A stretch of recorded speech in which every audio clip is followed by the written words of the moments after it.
주님께서는 십자가에 달려 돌아가시기 전에 몇 가지 과정을 겪게 됩니다. 요한복음에도 그 말씀이 쭉 나와 있습니다. 먼저는 감람산에서 예수님께서 이제 잡히셔서 먼저는 안나스의 뜰에 가서 신문을 받게 됩니다. 안나스는 비록 은퇴했지만은 대제사장이었습니다. 그리고 사실은 은퇴했지만은 모든 권세가 안나스에게 있었습니다. 그래서 안나스에 갈 때부터 이미 그 예수님께서 당할 일에 대하여는 이미 결정이 되어 있는 상태였습니다. 안나스에서 신문을 받은 다음에는 이제 공식적으로는 가야바의 법정에 들어가게 됩니다. 가야바는 현직 대제사장이었어요. 그러나 그는 안나스의 사위였습니다. 이 대제사장직을 물려받은 것이에요. 그 사위가 물려받았지만은 권세는 안나스에 있었습니다. 그래서 가야바의 법정에서 이제 신문을 받는데, 성경을 보니까는 그 신문을 받으면서도 예수님은 뺨을 얻어맞고 침을 뱉김을 받으며 그런 순환과 모욕을 당하시면서 그 법정에서 결국은 유죄가 됩니다. 그러나 그들에게는 공식적으로는 사형을 언도할 길이 없기 때문에 그 예수님을 데리고 이제 빌라도에게 오게 되는 것입니다. 오늘 말씀해 보니까는 처음 시작이 그들이 예수를 가야바에게서 관정으로 끌고 가니 그때는 새벽이었더라. 밤을 새고 예수님께서는 핍박을 당하시고 모욕을 당하신 다음에는 그 밤을 넘기지 아니하고 새벽에 관정으로 갔다는 것이죠. 그곳에는 빌라도가 있었기 때문입니다. 빌라도는 어떤 사람이냐? 우리는 그 교회를 이렇게 처음 다니시는 분이나 아니면 잘 몰라도 대강 빌라도 하면은 익숙합니다.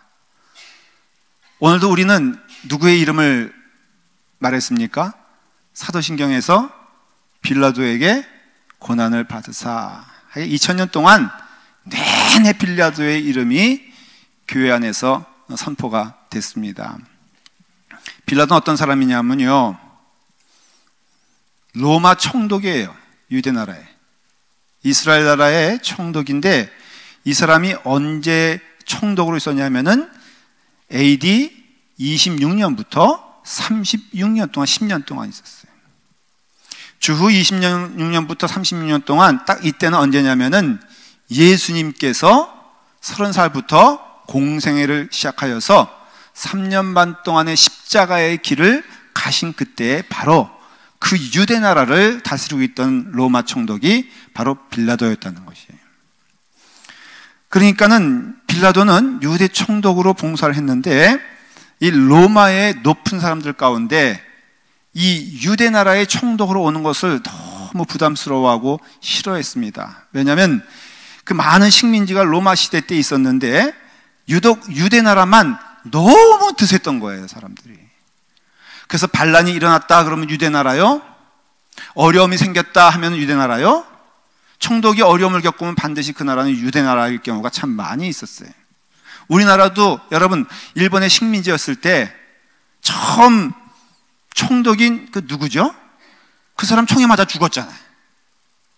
그와 같이 이 유대 나라에 온 총독들이 참 어려웠는데, 그래서 오면은 어떻게든지 유대 나라 사람들과 잘 지내기 위해서 굉장히 애를 많이 썼어요. 근데 빌라도는 그런 사람이 아니었습니다. 떡하니 올 때 누구를 가져왔냐면은 황제 티베리우스의 얼굴이 그려져 있는 깃발을 들고 왔어요. 근데 이것이 유대 사람들을 자극한 이유가 뭐냐면은 십계명에도 신상을 만들지 말고 눈에 보이는 걸 만들지 말라 그랬잖아요. 이게 우상숭배라 그랬잖아요. 그러니까 티베리우스의 얼굴을 가져온 것은 우상을 들고 온 거와 마찬가지의 그 의미가 있다고 생각하기 때문에 유대나라 온 백성들이 그에 대해서 반발을 합니다. 그리고 또 이제 예루살렘에 수도를 놓겠다고 빌라도가 공언을 했는데, 그 기금을 어디서 만들었냐 하면은 그 예루살렘 성전의 성전세가 고르세인데 이 고르세를 취하다가 수도를 놓겠다고 공언을 한 거예요. 그러니까는 결국은 이런 일 저런 일로 해서 밀란이 일어납니다.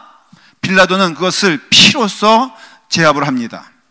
그러니까 이러한 관계가 있었던 빌라도와 유대 사람들인데 이제 그 빌라도에게 유대인들이 대제사장과 함께 예수님을 새벽에 끌고 온 거예요. 그것도 언제 끌고 왔냐면은 관정으로 끌고 가니 그 새벽이라 밤을 새도록 예수님을 심문한 다음에는 그 다음 밝은 날을 참지 못하고 이 대제사장과 유대인들이 예수님을 관정으로 끌고 왔습니다. 그러니까 빌라도가 뭐라고 말하냐면은 너희가 대체 무슨 일로 이 사람을 고발하느냐? 다른 말로 하면은 야, 새벽에 세상에 찾아오는 사람들이 어디 있느냐? 너희들이 새벽까지 찾아와서 왜 나를 괴롭게 하느냐라고 말합니다. 그러니까 유대인들이 말을 합니다. 대제사장이 말하는 것이죠. 우리는 사람을 죽일 수 있는 권한이 없습니다. 권한은 당신에게만 있지 않습니까? 그러니까 당신이 예수를 죽여주시오 라고 말을 하고 있는 것이에요. 근데 사실은 그렇지 않아요. 그건 핑계입니다. 왜냐하면 유대인들이 자기가 죽이고 싶을 때는요 마음대로 죽였어요. 세례 요한도 목자라 죽였잖아요. 유대인들이 죽였거든요. 나중에 보면 사도행전에 보면은 스데반이 돌 맞아 죽잖아요. 그 유대인들에게 죽었거든요. 그러니까 로마 정부도 알고 있어요. 이 빌라도도 압니다. 유대인들이 자기들이 말은 그렇게 하면서 죽이고 싶을 때는 죽인다 이거예요. 그러면서 지금 왜 나에게 이 예수를 넘기냐 이거예요. 너희들이 죽이고 싶으면 너희들이 죽여. 근데 대제사장은 내가 안 죽이겠다. 당신이 죽이라 라고 하면서 예수님을 빌라도에게 또 넘기는 장면이 오늘 이 장면이에요. 근데 이와 같이 왜 자기들이 죽이면 되는데 왜 번거롭게, 왜 힘들게 빌라도에게 예수님을 넘기느냐? 사실 여기에는 큰 두 가지 의미와 뜻이 있어요. 첫째는 무엇이냐면은 그 유대인들은 몰랐어요. 대제사장들은 몰랐어요. 그러나 이 모든 과정에 빌라도까지 오기까지 예수님이 십자가에 달려 죽기까지는 바로 하나님의 말씀이 이루어지는 길에 있다는 것을 성경은 말해주고 있어요. 인간의 편에서 보는 것이 아니라 하나님께서 그렇게 하셨다는 것이에요. 그리고 성경의 말씀에 이미 그렇게 기록되어 있기 때문에 그것은 반드시 사람의 손으로 이루어지는 것이 아니라 하나님의 뜻으로 그 일이 이루어지게 되었다는 것이에요. 그래서 때로는 하나님은 우리가 보기에 선한 것처럼 보이는 것을 통하여서 역사하고 사용하시는 것이 아니라 악한 것을 통해서도 하나님이 역사하시잖아요. 그걸 유대인들은 대제사장은 모르는 거예요. 그렇지만 이 모든 일에 있어서는 하나님이 그렇게 하셨다라고 성경은 말하고 있어요. 예수님도 말씀하셨어요. 마태복음 20장 18절에 보면은 이 일이 있기 전에 빌라도에게 오기 전에 주님께서 뭐라고 말씀하시냐면은 보라 우리가 예루살렘으로 올라가노니 인자가 대제사장들과 서기관들에게 넘기움에 저희가 죽이기로 결의하고 이방인들에게 넘겨주어 그를 능욕하며 채찍질하며 십자가에 못 박게 하리니 제3일에 살아나리라. 이 말씀은 언제 하시냐면요 예루살렘으로 출발하는 갈릴리 땅에서 예수님께서는 제자들에게 봐라 내가 이제 대제사장들과 서기관들에게 넘겨지게 될 것이다. 그러면 거기서 나는 죽임을 결의받게 될 것이고 그리고 이방인들에게 넘겨주어 능욕을 당하고 채찍질 당하고 궁극에는 십자가에 못 박아 죽게 되며 그러나 그것이 끝이 아니라 사흘 후에는 내가 부활하여 살리라 이렇게 예언하셨단 말이에요. 그러니까 이 말씀이 하나도 남김없이 이루어진 것을 알 수가 있어요. 오늘 본문 18장 32절에도 뭐라고 되어 있냐면은 예수님께서 이렇게 말씀하셨어요. 이는 예수께서 자기가 어떠한 죽음으로 죽을 것을 가리켜 하신 말씀을 응하게 하려 함이니라. 여러분 하나님의 말씀이 이루어졌어요. 근데 어떠한 죽음이 예수님의 마지막 죽음이 되어야 하냐 하면은 요한복음 3장 14절에 보면은 분명히 말씀하고 있어요. 니고데모에게 예수님께서 이렇게 말씀하십니다. 모세가 광야에서 뱀을 든 것 같이 인자도 들려야 하리니. 여러분, 오래전 출애굽 시대 때 예수님보다 2000년 넘는 그때에 이스라엘 사람들이 광야로 와서 불뱀에 물려 죽게 되었을 때 그들이 오직 살아가는 길은 장대에 달린 그 구리뱀을 보아야지만이 살아났는데 하나님께서 명하신 일이라. 그러니까 하나님의 사람은 반드시 장대에 매달려 죽었어야 된다는 것이에요. 이 말씀이 예수님 말씀하시기를 나도 그와 같이 나무에 달려 그리고 장대에 달려 나는 죽게 될 것이니라. 신명기 21장 23절에는 뭐라고 되어 있냐면은 나무에 달린 자는 하나님께 저주를 받은 것이니라 그랬어요. 그러니까 예수님께서는 죽으셔야 되는데 돌마다 죽으시면 안 돼. 예수님은 반드시 나무에 달려 죽으셔야 돼. 왜냐하면 그것이 하나님의 저주의 증거이기 때문에 그래요. 여러분, 좀 이상하게 들릴지 몰라도 예수님께서 십자가에 달려 죽으시는 것은 하나님의 저주 때문이래요.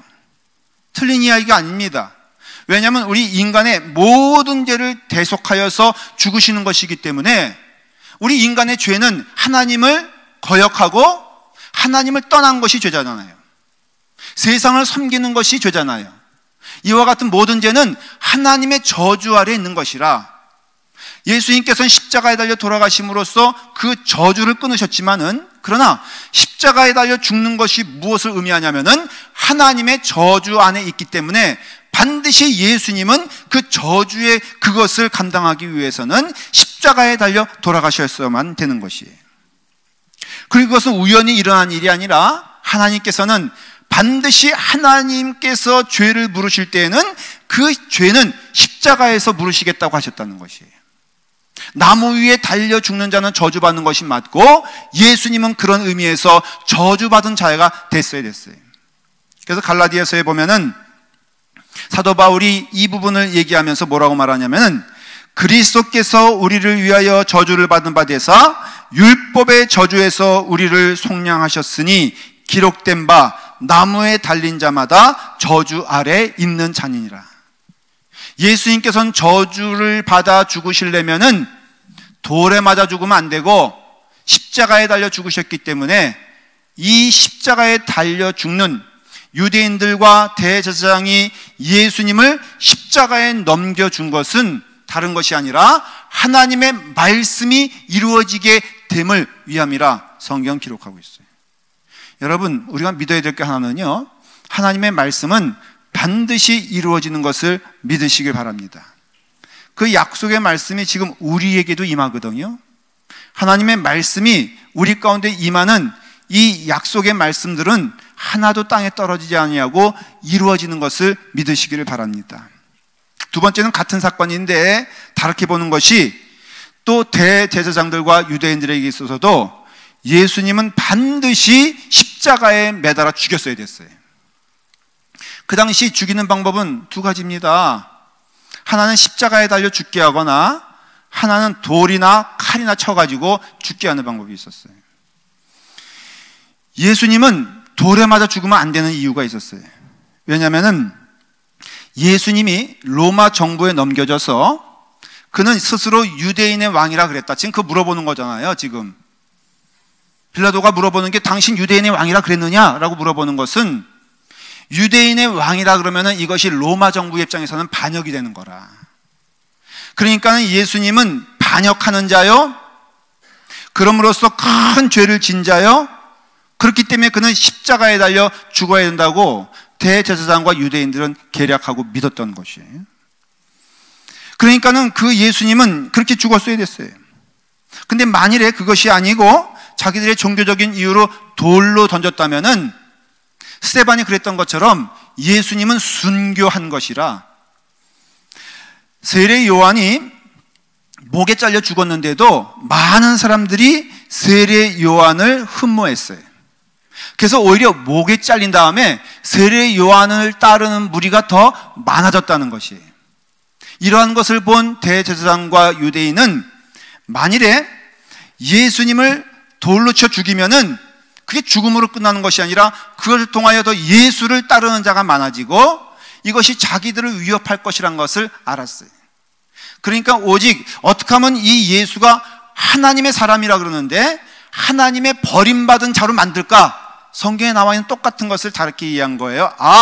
나무에 달려 죽으면은 저주받은 자라 그랬다. 나무에 달려 죽으면은 하나님께 저주를 받은 자라고 성경에도 나와 있으니까는 예수는 반드시 십자가에 달려 죽여야 된다. 근데 자기네에게는 십자가에 달려 죽이는 법이 없거든요. 사람을 나무에 달려 죽는 것은 하나님의 저주받는 것이라 했으니 사형의 제도가 있다 하여도 결코 유대인들은 스스로 유대인을 십자가에 달려 죽게 하는 법이 없었단 말이에요. 왜? 하나님과 떨어지는 것은 자기들도 용납할 수 없었기 때문에. 그래서 예수님을 바로 이제 빌라도에게 넘기는 것입니다. 왜? 빌라도를 통하여서 예수님을 죽게 한다면은, 그렇다면은 그 예수는 저주받은 자가 되고 로마의 정부의 반역자가 되기 때문에 굳이 예수님을 로마 정부에 넘겨서 예수님을 죽게 하려고 하는 뜻이 있었다는 것이에요. 그 가운데 누가 있었느냐? 빌라도가 있는 거예요. 빌라도는 어찌 보면은 불쌍한 사람이에요. 매주 욕을 먹잖아요. 불쌍한 사람인데 이 빌라도가 이제 예수님을 앞에 놓고 오늘 어떻게 하느냐 하면은 결국에는 결론적으로 이쪽도 아니고 저쪽도 아닌 중간의 길을 빌라도는 걸어가게 됩니다. 우리 신앙 고백에 빌라도에게 고난을 받으사 십자가에 달려 죽으시고 라고 하는 것은 단지 빌라도를 의미하는 게 아니에요. 그럼 뭘 의미하는 것이냐면은 빌라도는 그 당시 로마의 총독이었고 그리고 로마 정부의 대변인이었어요. 로마 정부는 그 당시 무엇이냐면은 바로 세상을 의미하는 것이었어요. 주님께서 요한복음 1장 10절에 주님이 나타나시면서 성경은 뭐라고 하고 있냐면은 그가 세상에 계셨으며 세상은 그로 말미암아 지은 바 되었으되 세상이 그를 알지 못하였고 자기 땅에 오매 자기 백성이 영접하지 않았다 그랬어요. 그러니까 예수님께서 요한복음에서 처음 오셨을 때 세상이 그 예수님을 바라봤지만은 세상이 그를 알지 못하고, 이 세상이 우리가 생각하는 나무가 있고 돌이 있는 이 지구를 말하는 것이 아니라 하나님을 거역한 어둠 가운데 있는 영혼들에게 주님이 오셨다는 것이에요. 그것을 대변하는 것이 바로 안나스요, 가야바요, 그리고 로마 정부를 말하는 것이에요. 그래서 지금 빌라도는 대표 선수인데 어떤 대표 선수냐면은 세상을 의미하는 대표 선수로 서 있다는 것이에요. 그러니까 빌라도는 지금 예수님을 바라보는데 예수님을 바라봐도 알아보지 못하는 것이에요. 그러니까 질문하죠. 빌라도가 이르되 그러면 내가 왕이냐 왕이 아니냐? 예수님 말씀하세요. 나는 이 땅에서 말하는 이 세상의 왕이 아니다. 만일 내가 이 땅에서의 왕이라고 한다면은 내 종들을 들어서라도 내 권세를 사용해서 이 땅에서 내가 왕이 될 것이다. 그러나 나는 분명 왕인 것은 맞다. 하나님 나라의 왕이요, 영원한 나라의 왕이요, 영생의 주요. 그런 의미에서 내가 왕이 맞다. 너도 그 왕 앞에 너는 어떻게 해야 되느냐? 라고 물어보시는 질문에 지금 이 빌라도가 있는 것이에요. 여러분, 지금 우리도 똑같습니다. 진리이신 예수 그리스도 앞에 우리가 서 있는 것이에요. 그리고 진리이신 예수 그리스도 앞에 서 있는 우리들은 빌라도에게도 똑같은 것처럼 질문이 있는 것입니다. 너는 나를 누구라고 하느냐? 그 말은 다른 말로 하면은 너는 나를 누구라고 할 뿐 아니냐? 너는 나를 믿고 있느냐? 그런 뜻이에요. 너가 믿는 자의 삶이 무엇인지 아느냐라고 물어보는 것이에요. 인생 앞에 빌라도에게는 예수님이 앞에 서신 것은 기회이기도 했지만은 위기이기도 했어요. 그래서 빌라도에게는 이때 주님을 향하여서 분명한 답을 요구하는 상황 가운데 있었습니다. 여러분도 여러분 인생 앞에 주님이 앞에 서 있는 것을 경험을 할 것입니다. 주님께서 물으시는 것을 경험하게 될 것입니다. 아브라함에게도 주님께서 묻습니다. 아브라함아, 너는 나를 따라오너라. 그때 아브라함은 이 세상에 많은 것들이 자기에게도 있었지만은 그것을 의지하거나 그것을 믿지 아니하고 오직 하나님을 향하여서 그 시선을 고정한 채 나아갔습니다. 그래서 믿음의 조상이 된 것이에요. 믿음이란 것은 곧 주님을 바라보는 것이 믿음이에요. 믿음이란 것은 곧 주님을 향하여 뚜벅뚜벅 걸어가는 것을 의미하는 것이며, 이 세상의 것들이 때로 의지할 것처럼 보이고 때로는 나에게 위로를 줄 것처럼 보여도 나의 길은 오직 주님께 있다고 고백하는 것이 믿음이에요. 아무것도 안 보이는 곳에서 믿음이 아니라 이 길이냐 저 길이냐라고 했을 때 이 세상의 길을 따르지 아니하고 하나님의 길을 가는 것이 믿음이래요. 아브라함이 지금 그 길 가운데 믿음을 택하여 믿음의 조상이 된 것이에요. 여러분, 모세는 미디안 광야에서 나이 80대였을 때 하나님을 만나지 않습니까? 그때 하나님께서는 그에게 가라 그럴 때 모세는 처음에는 두려움과 떨림으로 내가 갈 수 없습니다라고 하지만 궁극에는 그는 순종하여 믿음의 사람이 되었습니다. 사도 바울 기억하시죠? 그가 사울일 때 다메섹 도상에서 예수 믿는 자들을 죽이려고 따라갈 때 예수님께서 그 앞에 서서 막으시면서 말씀하십니다. 너는 누구냐라고 물어볼 때 그때 바울은 주여 당신은 누구십니까? 거꾸로 물어보면서 당신이 주님이거든 내가 당신을 따라가겠나이다 고백하지 않습니까? 궁극에는 그는 사울이 바울이 되어서 하나님의 사람이 되어 오직 그가 바라보는 것은 주님이 되었고 따라가는 것은 주님이 되었으며 들은 것은 주님의 음성이었던 것을 성경은 말해주고 있습니다. 근데 세상은 그렇지 못한 사람도 많습니다. 빌라도와 같은 사람이죠. 여러분, 빌라도는요 주님을 만났음에도 진리가 앞에 있음에도 진리를 깨닫지 못했습니다. 왜냐하면은 그는 그 앞에 진리가 있음에도 진리의 말씀을 듣고 싶지 않은 거예요. 왜? 내가 가진 것이 너무나 귀하고 소중하다고 믿기 때문이었어요. 여러분, 정말 하나님을 만나고 싶으십니까? 여러분, 하나님을 만나고 싶으신다면은 사실은 어떻게 보면은 하나님을 만나면 큰일이에요 지금. 왜냐하면 우리가 하나님을 만나게 되었을 때는 기억하십시오. 이 세상의 모든 길에 대하여 주님은 말씀하시기를 너는 그 길을 버리고 나의 길을 가라고 명령하시기 때문에 그래요. 여러분들이 주님을 만나면 반드시 주님은 우리에게 말씀하시는 것이 있습니다. 요구하시는 것이 있습니다. 그것은 무엇이냐면은 세상 길을 버리고 이제 세상 것을 의지하지 말고 하나님을 의지하며 하나님께 나아가는 올바른 길로 너희가 서 있으라는 것이에요. 여러분, 이것이 우리의 것을 버려야 되는 두려움이 있습니다. 이전에 이것이 성공이라고 생각하고 내가 추구하고 내가 잡았던 것들이 예수 그리스도를 믿으면요 이제는 그것을 버려야지만이 주님을 믿는 길이기 때문에 그렇습니다. 우리는 주님이 우리의 삶의 길에 있어서 정직함을 요구하잖아요. 그래서 예수 믿으면요 이전에 그전에 막 했던 것들을 이제는 우리가 막 하지 못하는 앞길에 있다는 것도 우리가 인정해야 돼요. 그래서 그것이 우리에게 때로는 어떻습니까? 두려움이 되는 것을 우리는 경험하게 됩니다. 여러분, 그때 여러분들은 무엇을 택하겠냐 이거예요. 제가 한국에서 전도사로 목회할 때 좀 문제가 된 게 뭐냐면은 이게 결혼식을 하면요 차가 엄청나게 밀려오는데 다 수용하지 못하니까는 이게 이제 길가에 세우는 차들이 꽤 많았어요. 그럼 반드시 누가 나타나면은 경찰분들이 나타났어요. 경찰분들이 나타나가지고 두 가지 일을 합니다. 하나는 첫째, 사무실로 찾아와요.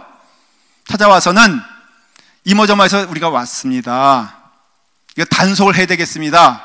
그러면 그거 이제 와서 말하는 의도는 뭐냐면은 그러니까 뭐 달라고요?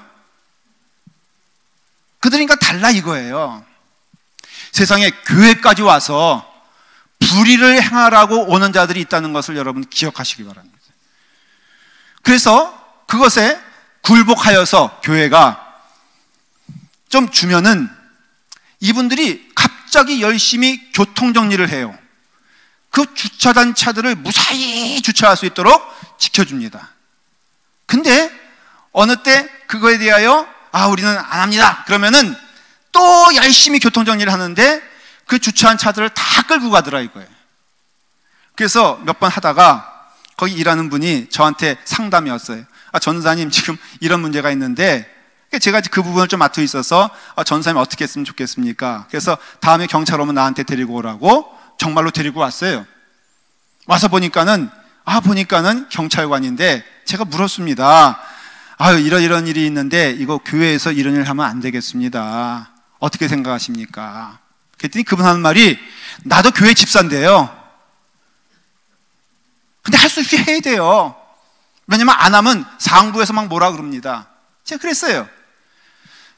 경찰 아저씨, 당신이 집사님이라면은 이러면 안 되죠. 당신이 하나님을 믿는다면은 이런 삶을 살면 안 되지.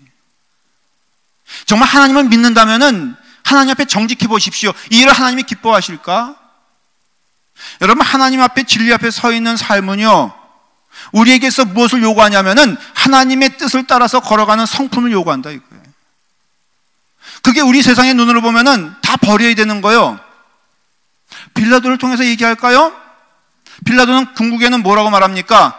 바라바냐 그리스도냐 너희들이 선택하라는 것이에요. 근데 그 말은 뭐예요? 바라바는 강도니라. 이건 뭘 말하냐면은 지금 빌라도는 협상을 하는 겁니다. 너희들이 설마 강도를 택하겠느냐 아니면 선하다고 하는 예수를 택하겠느냐. 바라바는 생각하기에 예수를 택하겠지라고 생각했다는 거예요. 명절이 되면 놓아줄 권리가 로마 총독에게 있는데, 근데 그럼 자기가 놓아주면 되지 유대인들에게 넘기는 거예요. 그러나 그 마음 가운데는 무엇이냐? 놓치고 싶지 않다는 겁니다. 그래서 예수님을 넘겨줄 때 뭐라고 말하냐면, 내가 이 사람의 피에 대하여 나는 무죄하니 너희가 당하라 라고 말하면서 그 공을 유대인에게 넘기지만은, 그러나 예수 그리스도를 십자가에 못 박은 자는 빌라도라고 성경은 분명히 말하고 있고, 우리는 사도신경을 통하여서 매번 우리는 고백하지 않습니까? 여러분, 지금 빌라도는요, 그 스스로 죄가 없다고 말하나 진리 앞에 서게 되었을 때 진리 가운데 거하지 아니하고 악한 것을 택하여 그는 결국에는 어떻게 됐느냐? 그가 붙잡고 싶었던 것이 무엇이냐?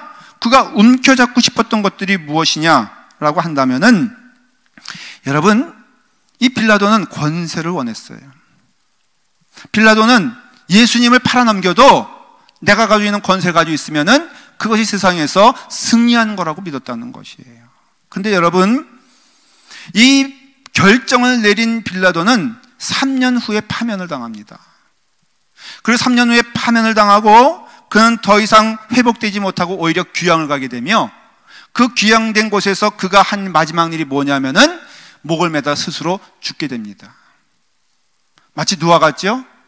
은 30에 예수 그리스도를 팔아먹은 가룟유다 같이 그는 세상을 택한 자가 되었어요. 예수님의 진리가 그 앞에 있는데도 그 양심이 그를 찌르면서 그에게 말하는데도 가룟유다는 그것을 듣지 아니하고 세상의 욕망을 향하여서 욕심에 대하여 승리에 대하여 생각하면서 그가 예수님을 은 30에 팔아먹게 되었을 때 그의 마지막은, 그의 삶은 마지막 목매달아 죽는 것이었고, 빌라도 또한 그가 마지막에 한 일은 무엇이냐면은 그 또한 목매달아 죽게 되었다는 것이에요.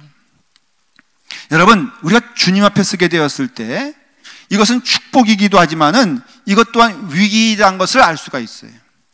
빌라도는 나쁜 사람이 아니었어요. 다만 어떤 사람이었느냐? 바로 양다리 걸친 인생이었다. 하나님도 믿고 싶고 세상도 믿고 싶은 그 마음 가운데 우리 주님께서 뭐라고 말씀하셨습니까? 너희가 너희의 삶의 모습이 차든지 뜨겁든지 해라. 오히려 차면은 회개할 기회라도 있게. 너희가 미지근하여 너희가 이것도 저것도 취하려고 했을 때는 나는 그를 토해내리라 라고 말씀하셨어요. 여러분, 이 말씀은요, 사실은 아십니까? 세상 밖에 있는 사람들에게 하는 말씀이 아니라 어떻게 보면은 예배드리고 있는 여러분들에게 하고 있는 말씀이라 이거예요. 여러분들이 지금 이 땅에 살면서 교회에 옵니다.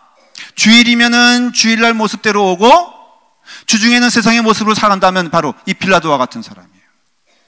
우리 하나님께서는 우리에게 물어보십니다. 진리가 내 앞에 있는데 너는 진리 앞에서 어떻게 해야 되겠느냐? 사도 바울이 뭐라고 말하냐면요, 이제 내가 사람들에게 좋게 하랴 하나님께 좋게 하랴, 사람들에게 기쁨을 구하랴 내가 지금까지 사람들의 기쁨을 구하였다면 그리스도의 종이 아니니라. 어떤 질문이든지 우리에게는 하나님이 있고 진리가 있고 세상이 있다는 것을 알 수가 있어요. 여러분, 우리가 지금 기도하고 있잖아요. 우리 감리교가 어떠한 길을 갈까에 대하여 우리 지금 투표하고 있고 지금 기도하고 있습니다. 총회하고 있거든요. 근데 여러분, 어떤 결과가 나오는지 우리에게 답은 분명합니다. 하나님의 말씀을 따라서, 성경의 말씀을 따라서 우리가 진리를 향하여 나가는 것이죠. 어떤 분들은 여러분, 한번 여러분 정리해 보시고 생각해 보시길 바랍니다. 동성애가 있잖아요. 그들 불쌍한 자가 아니냐? 틀린 말이 아니에요. 그들 죄인이 아니냐? 맞는 얘기예요. 교회 안에서는 그 죄인들이 주님께로 나오는 것에 대해서 우리는 막을 수가 없어요. 왜? 우리도 죄인이잖아요. 그러나 우리에게 있는 죄는 우리가 미워하는 것처럼 그것에 있는 죄는 우리가 거부해야 돼요. 그 죄는 미워해야 돼요. 그것이 아무리 세상적으로 어떠한 결과가 나온다 할지라도 진리의 말씀을 따라서, 하나님의 뜻을 따라서 하나님이 오르신 것이면은 여러분, 우리는 좌우를 보는 것이 아니라 하나님의 길을 선택해야 돼요. 그럼으로써 우리의 삶을 통하여서 오직 하나님께 옳게 여심을 입어 복음을 위탁받았으니 우리가 이와 같이 말하면 사람을 기쁘게 하려 함이요 오직 우리 마음을 감찰하시는 하나님을 기쁘게 하려 하심이라. 이 질문이 우리 가운데 있다는 것이에요. 여러분, 이 질문이 지금 오늘 이 시간에도 빌라도에게만 있는 것이 아니라 우리 가운데도 있음을 우리는 고백할 수밖에 없습니다. 1999년 4월 20일이 무슨 날인 줄 아십니까? 미국에서 아주 엄청난 큰 사건이 벌어지게 되는데, 덴버시에 있는 저 콜로라도 덴버시에 있는 리틀턴이라는 곳에, 그 도시에 콜럼바인 하이스쿨이 있어요. 아마 기억하실 겁니다. 거기서 그 학생 2명이 총을 들고, 그것도 전쟁하는 무서운 총들을 들고 난사를 했어요. 그래서 12명의 학생이 죽고 교사 1명이 죽고 수십 명의 학생들이 부상을 당하는 아주 놀라운 사건이 벌어지게 됩니다. 근데 그때 그 총을 쏴던 그 학생이 한 여학생에게 총구를 들이면서 물어봤습니다. 갑자기 물어보는 거예요. 너는 하나님을 믿냐? Do you believe in Jesus Christ? 그때 이 17살을 낸 캐시 버널이라는 소녀가 그 자기를 향하여 총구를 거는 그 학생을 바라보면서 똑바로 쳐다보면서 말을 합니다. Yes, I believe in God. 나는 하나님을 믿는다.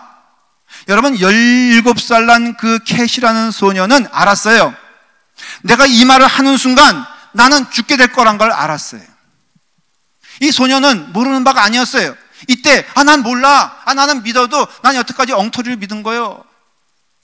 이 죽이려고 하는 소녀는 이 소녀가 교회를 다니는 것을 알고 있고 믿는 자라는 걸 알고 있었어요. 그래서 물어본 거예요. 너 정말 하나님을 믿어? 그 말은 뭐예요? 너가 믿는다고 대답하면 나는 너에게 죽일 거야.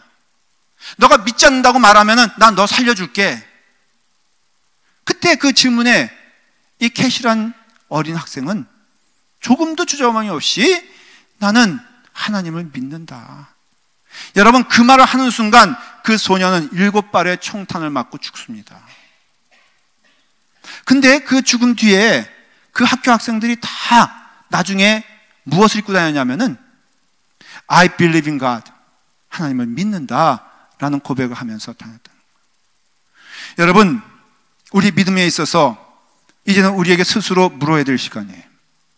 우리는 빌라도와 같은 인생을 사는 경우가 참 많습니다. 그러나 여러분, 하나님은 우리에게 요구하시는 것이 무엇이냐? 하나님을 믿으면 그 뜻에 순종하며 그 길을 걸어가라고 말할 때 여러분들의 답은 무엇입니까? 여러분, 하나님께서 물으실 때 그 답은 우리의 온 삶이 다 고백되어지는 것입니다.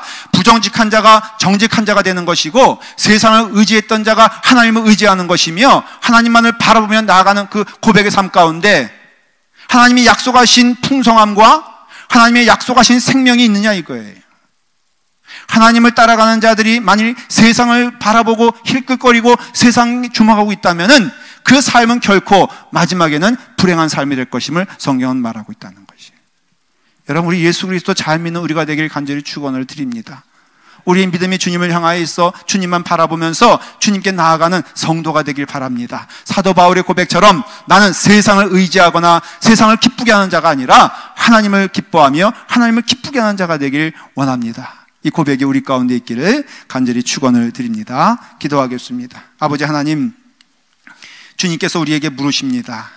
너는 지금 어느 길에 서 있으며 무엇을 바라보며 누굴 향하여 나가고 있냐고 주님께서 물으실 때, 아버지 하나님, 네, 여기 저희가 있습니다. 아버지 하나님, 우리의 길이 주님의 길이 되기를 원합니다. 주여, 주님 앞에 서 있는 성도 되게 하여 주시옵소서. 고백하는 주님의 길 걸어가는 주님의 자녀 되게 하여 주시옵소서. 예수님의 이름으로 기도드리옵나이다. 아멘.